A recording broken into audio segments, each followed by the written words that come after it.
Hey guys, Nick Biddle here. Hope you're doing well. Coming at you from Corn, Oklahoma, and we are right in the middle of wheat harvest. Those of you who live north, your wheat is probably still green if there's any around you, but ours is all turned, and we are right in the middle of wheat harvest, and it's about 100 degrees out here right now. But with our leadership drip, last week we talked about how an effective leader must be engaged. And I used the concept of a ship's rudder.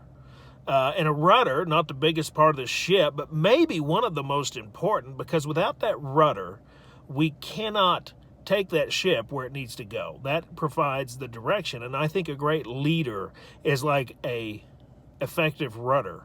So a lot of times we're working beneath the surface, behind the scenes. A lot of times a great leader isn't identified until they're no longer there. And continuing on this idea, what I'd like to talk about today is how a rudder does not have to be fully engaged to be effective, but it does have to be engaged some. I do a lot of bow fishing, and a couple of weeks ago I took the kids out to a lake and we were bow fishing, and we were in the bass boat, and we were in some coves where the water was maybe 1.5 feet deep. And because of that, I have to lift the motor out of the water, otherwise my prop will drag. And the problem when I do this, and I will guide the boat with the trolling motor, is the rear end of my boat will swing around, and pretty soon the rear end of the boat will be right in front of you. And I'll always tell Cruiser L, I say, hey, go drop the motor down just a little bit, because if I can get that motor in the water just a couple of inches, that will act as a guide, and that will keep the rear end of the boat behind me.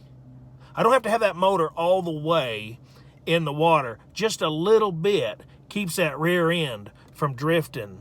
And I think a lot of times as leaders, we feel like we have to be fully engaged 100% of the time, 24/7. And honestly, guys, that's great, but we don't. A great leader could just be engaged occasionally. Just get a little bit more involved with those you lead. And I was looking up, well, what does a leader do to be engaged?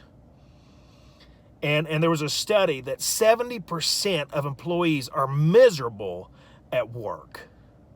And one of the biggest reasons that they're miserable is because they don't feel like their boss has their best interest at stake. They don't feel like their boss has their back. So let me ask you about those you lead. If I were to sit down with somebody on your crew, or everybody on your crew one-on-one, and have a cup of coffee with them and ask them, it's like, man, on a scale of 1 to 10, does your boss have your back? Do they care about your success? What kind of score would they give you? Let your guys know. Let your guys and gals know that you've got their back. That is essential to being an effective leader. Have that quick conversation with them. Remind them, man, you need anything. You got any problems, you bring them to me. I got your back. Remember, just be engaged that little bit. Make a huge amount of difference. Guys, hope you're doing well. Till next time, take care.